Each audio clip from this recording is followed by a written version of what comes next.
You want to show me? Saan ang mga concern mo? Yung kulay ko po.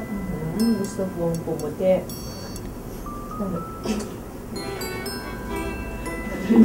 Taba. Sige, pwede mong nagtingnan. Halika, dito muna tayo sa mirror. Anong area feeling mo na medyo gusto mong pabawasan? Diyan. Pinch ko. Medyo... Sabi sa'yo, nakakataba kanin. Wala namang sinabi. Inisip niya eh. Di ba, doktora? Malakas ka ba kumain? Hindi. Opo. Ano gusto mo? Surgical or non-surgical? Gusto mo... Operasyon or walang operasyon? Ayaw, masakit po kasi. Masakit. Hindi naman. Hindi na. Parang masanay na siya na mainit. Tsaka takot po siya sa dugo. Walang gano'n. Non-surgical lang. Yung tenor. Yan. Pwede ba sa kanya yung tenor? Di ba, alam ko lalaki yun.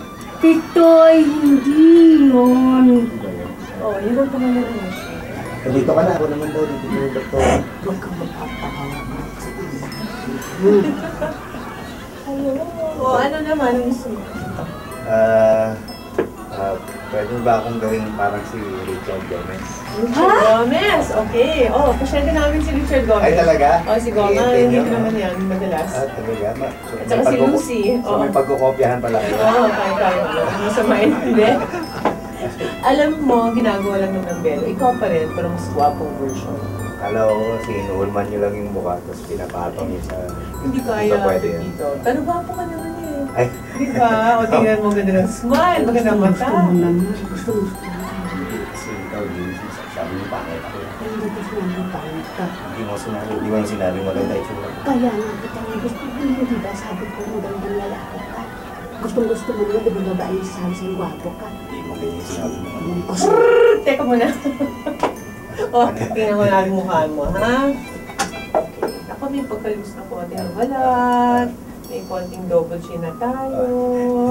May mga lines dito, di ba? Yung double chin sabi ko kasi maganda pag doble lahat. Swerte Well, actually, hindi ko type Chinese. Kasi pinano, pag hinawakan, lumalabas masyado. Tapos ito may mga itim-itim pa sa mukha. Well, para maging makinis ang mukha mo, at saka gusto mo ba makinig mukhang mayaman? Ganun ba yun? Hindi niyo na itatanong. Pwede ho, sige, para kahit kahit yung balat namin, maganda sana kung medyo parang balat artista. Balat artista, o sige, ayan, alam ko yun. Sige, upo ka muna, dito, I'll discuss it with you. So number one, kailangan mo, gusto mo magpaputi ng konti, di ba? Magpa-fair, magpabantay ng balat, magpalambot ng balat. Dati yung maputi yan, kaya lang kakapaaraw or kakalabas sa well, ngayon, magpapascrubbing bleach siya. Masarap yun, parang massage. Pero may konting salt para matanggal yung mga itim. Hindi siya kailangan magbilad? Hindi. Kailangan magbilad siya sa aming gamot. Ganun. Kasi Napapaputi. nagtataka ko yung mga labada niya pag kinukulap pumuputi. Pero pag shabby. Bakit ba? Ako Alam mo yung mga artista, pag lumalakad, parang meron silang glow. Parang mga bituin na kumikinang. Parang meron siyang shine dahil maputi sila, nagre-reflect yung mga ilaw. Kasi pantay ang kulay nila. Kinang ako. Ay, kikinang ka. Number 2, di ba sinabi ko medyo malaman tayo sa tiyan, tutunaw natin, tapos itatighten natin yung balat. Pero yun, dahil non-surgical, kailangan medyo 10 sessions yun. Once a week. Gabi kumain sa... Ng food. Sayang naman, tinutunan natin yung laba, tapos mamaya kakain ka, di parang wala nangyayari. Siguradong kanin na naman ang babaunin. Bawal ka na nga magkain. Dieta ka na lang, makakatibig pa tayo. Pero kayo nung bottomless na... Bottomless? Bottomless. Walang bottomless na iced tea. Meron po kami nun. May tanong lang ako, yung sa balat, sabi niyo di ba parang artista, pwede po kayang siya na lang yung kikinang? Ayaw mong kuminang? Ako po kasi kikinang eh.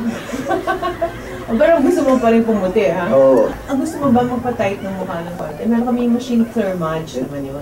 Talaga? Kapag ginawa ko yun, hindi titigas ang mukha ko.